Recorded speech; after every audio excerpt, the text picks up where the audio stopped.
everyone, my name is Christian Brooks. I am the owner of Brooks Bookkeeping and Accounting Services, a bookkeeping and tax firm that seeks to empower and educate women of color entrepreneurs and small business owners on their business finances and taxes. My goal is to break down topics like business finances and taxes to make them more digestible, approachable, and understandable.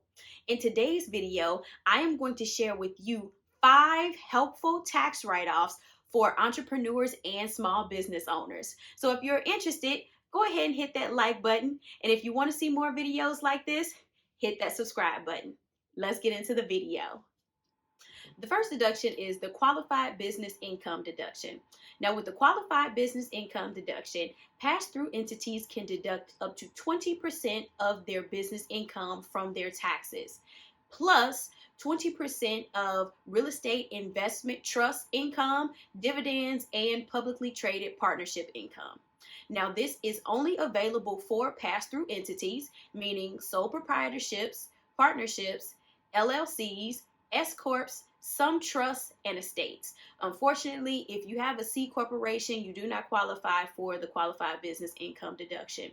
Also, you can only take the qualified business income deduction if you had income throughout the year. If your business operated at a loss at the end of the year, unfortunately, you cannot take the qualified business income deduction. Additionally, rental properties could also qualify for the qualified business income deduction. So if you're interested in learning more about this, talk to your tax professional, or you can contact me at www.christiannbrooks.com/bookkeeping. The second tax deduction is 1/2 of the self-employment taxes. So when you are self-employed, you have to pay 15.3% in self-employment taxes. These are equivalent to the payroll taxes that you would pay when you have a W-2 job. As a W-2 worker, you're only paying 7.65%. However, since you are self-employed, you are paying both the employer portion and the employee portion of the Social Security and Medicare tax, also known as FICA tax for W-2 workers and self-employment taxes for those who are self-employed. Now, when you are self-employed, you do get to write off 1/2 of the self-employment taxes that you had to pay throughout the year. Keep in mind, self-employment taxes and your income taxes are going to be different. So you are paying the full amount of self-employment taxes, but then you are allowed to deduct 1/2 of that amount from your income tax return.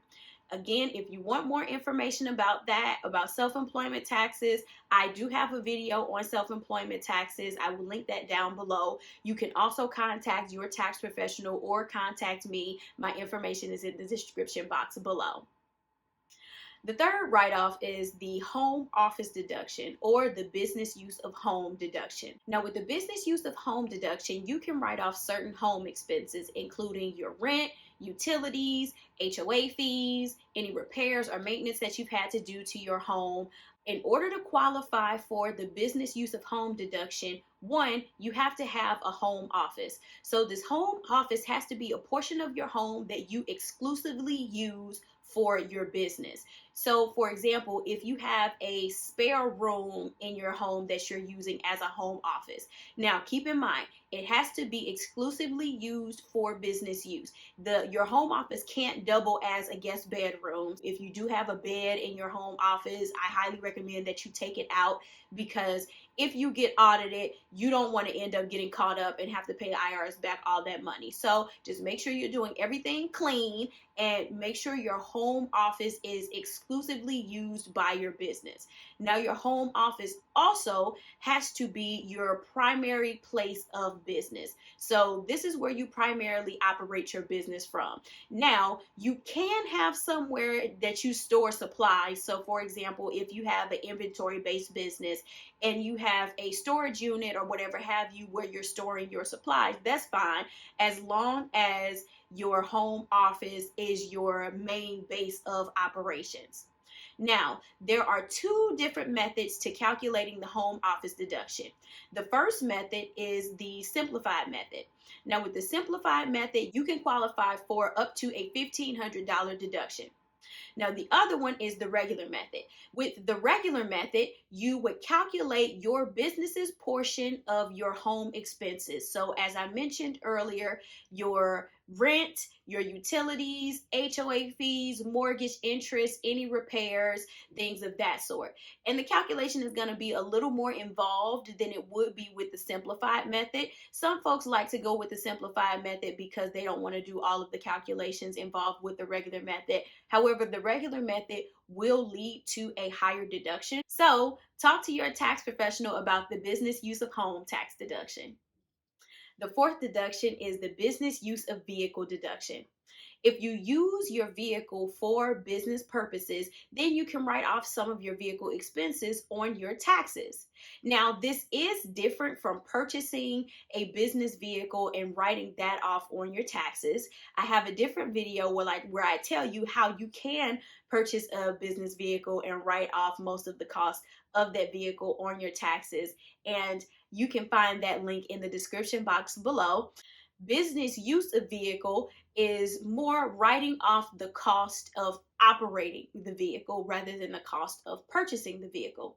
So you can write off gas, insurance, lease payments if you're financing your car, interest that you're paying on financing your car, maintenance, repairs, things of that sort. Like the business use of home deduction, there are two different ways that you can calculate your business use of vehicle deduction. The first one is the standard mileage rate. So with the standard mileage rate, you would take the amount of miles that you drove for your business throughout the entire year and multiply that by the standard mileage rate, which is 56 cents. And you would get your deduction there. Now, the second rate is the actual expense deduction. With the actual expense deduction, you will calculate your business's percentage of all of the expenses that you had to pay for to keep your vehicle operational throughout the year. So again, that would be lease payments, that would be insurance, gas, oil changes, tires, any other repairs or maintenance. Now, the actual expense method could lead to a higher deduction, but it is a little more involved in the calculations, much like the business use of home. So consult your tax professional on which method would be best for you and lead to the higher deduction. If you have any questions or there's a topic that you would like for me to cover pertaining to taxes, small business ownership, or entrepreneurship, feel free to leave me a comment below, or you can contact me at www.christianandbrooks.com/bookkeeping. The fifth tax deduction is health insurance premium tax deduction. Now, if you are self-employed, you may qualify to deduct up to 100% of your health insurance premiums from your taxes. This includes medical, dental, and other qualifying long-term health insurance that you have obtained for yourself, your spouse, and your dependents. Now, the good thing about the health insurance premiums is it's different from the medical expenses that you can write off on Schedule A, which would be an itemized deduction. This deduction you take on Schedule 1, which means regardless of if you itemize your deductions or take the standard deduction, you can still write off your health insurance premiums. Now, you will only qualify to write off your health insurance premiums if you are not eligible for an employer subsidized health insurance plan, which means if you have a W-2 job and you are self-employed, you have a little side hustle going on, if your employer provides health insurance, then you do not qualify to deduct your health insurance premiums. Also, if you have a spouse whose employer provides an employer subsidized health insurance plan, then you are not eligible to deduct your health insurance premiums.